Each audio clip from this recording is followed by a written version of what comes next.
Olá pessoal, tudo bem? Sejam todos bem-vindos. Como vocês sabem, vocês que me acompanham aqui cotidianamente nesse canal, na segunda-feira desta semana eu expliquei em linhas gerais do que se trata fundamentalmente as discussões atuais no governo presente do Brasil a respeito do Sistema Nacional de Ensino, do sistema de educação, e para onde os tipos de discussões que estão sendo feitas, que foram feitas no CONAI e que serão prosseguidas por meio do SNE, do novo Sistema Nacional de Educação, que o PT deseja que seja assim o novo parâmetro na Constituição, etc., para onde é que isso tende a levar a educação brasileira. Se você não assistiu o vídeo, tá aqui o link na descrição. A minha conclusão é que vai piorar o que já está ruim. Vai lá ver o vídeo se você quiser entender por quê. Agora, hoje eu quero especificar porque quanto maior a centralização, pior será a educação. Ou seja, quanto mais centralização nós temos,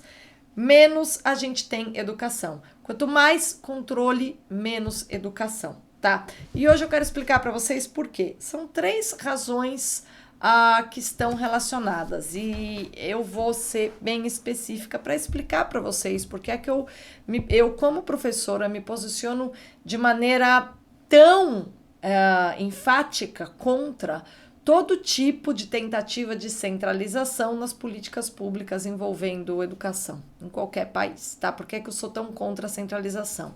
Por uma razão simples e que eu falo em uma linha para vocês. Só existe educação individual. A educação é uma operação individual na consciência de cada pessoa. Só a educação, alma a alma.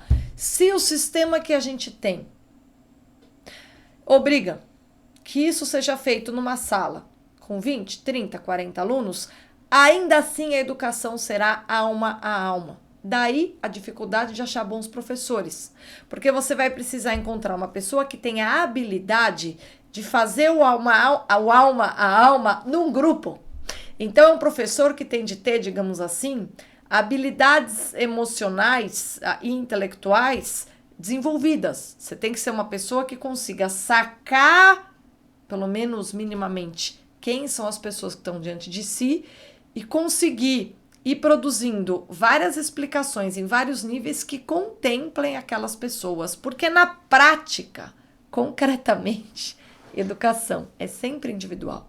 A questão é que quando nós falamos de coisas que estão relacionadas à natureza humana, é evidente que essas coisas farão sentido para todas as pessoas. Por isso que no campo da filosofia, por exemplo, eu posso falar para 10 pessoas, para 20 pessoas, para 50 pessoas, para 100 pessoas, porque eu estou falando de coisas humanas que interessam a todo ser humano, de alguma forma essas pessoas serão tocadas.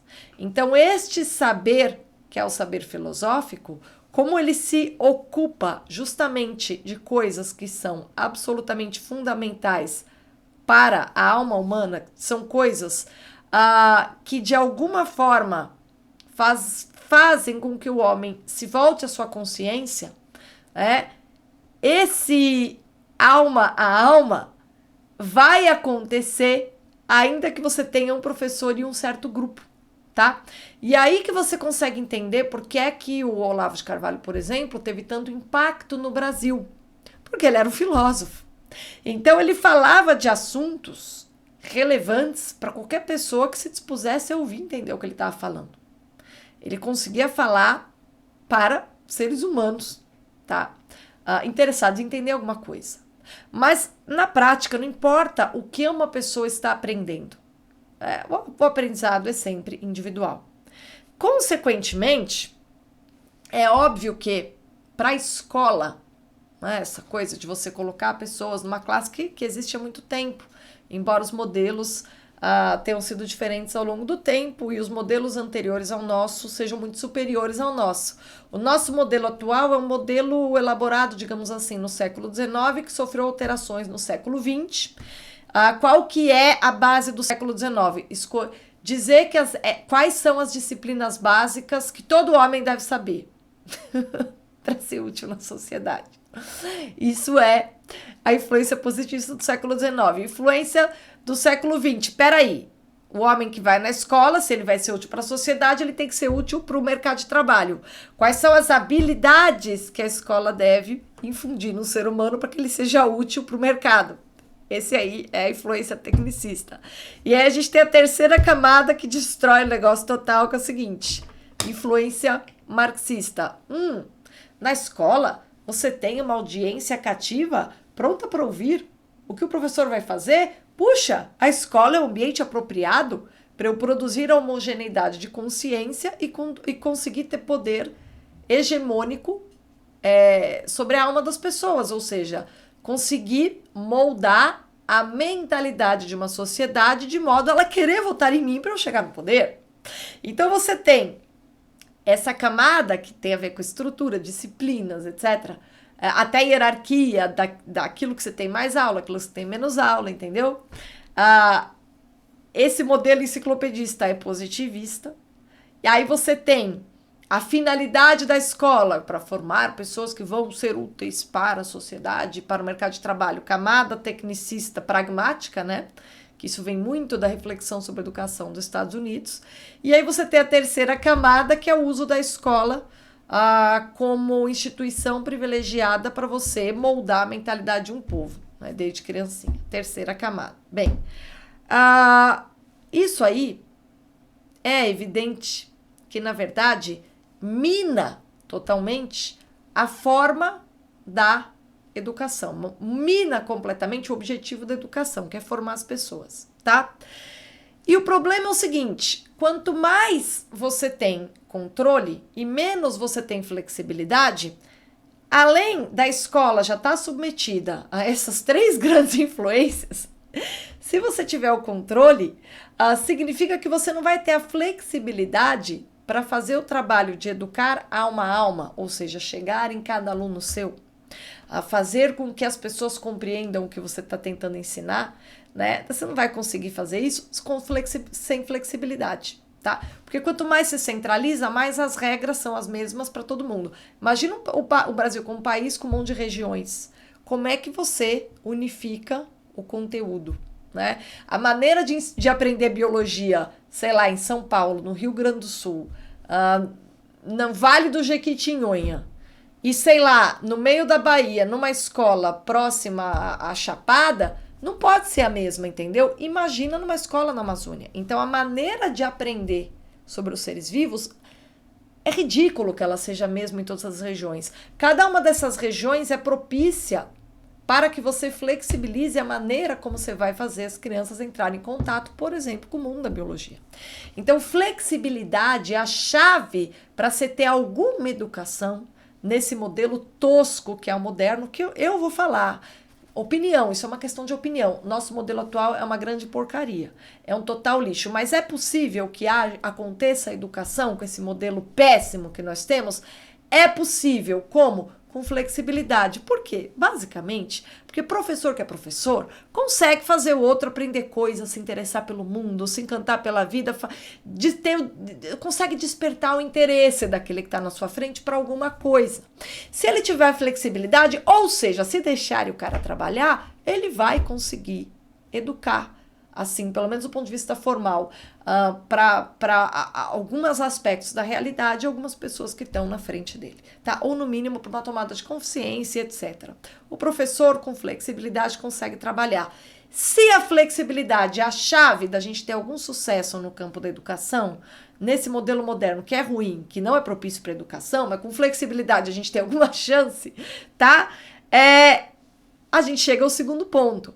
Por que controle é ruim? Porque quanto mais tipos de escola, linhas diferentes nós tivermos, melhor. Se a educação é sempre alma a alma, cada ser humano tem um perfil distinto. Quanto mais modelos educacionais que se traduzem em escolas de linhas diferentes existir no Brasil, maior será a possibilidade dos pais encontrarem um ambiente ao qual a inteligência do seu filho, a sensibilidade do seu filho se adapte, se adeque e encontre alguma alegria, já que ele vai ter que estar lá, porque essa porcaria desse nosso modelo impõe que a escola seja obrigatória, tá? Que é uma coisa contra a qual também eu me coloco frontalmente, eu não tenho nenhum problema em dizer que eu sou absolutamente contrária à obrigatoriedade da escola, eu tenho meus motivos, falo isso numa outra ocasião. Mas hoje eu só quero explicar para vocês porque quanto mais controle, menos educação. Quanto mais controle, menos educação, porque quanto mais controle, menos flexibilidade. Tanto do ponto de vista do trabalho do professor com os conteúdos, quanto do ponto de vista da variedade das linhas de escola que uma sociedade tem à disposição, o que chega no nosso terceiro problema.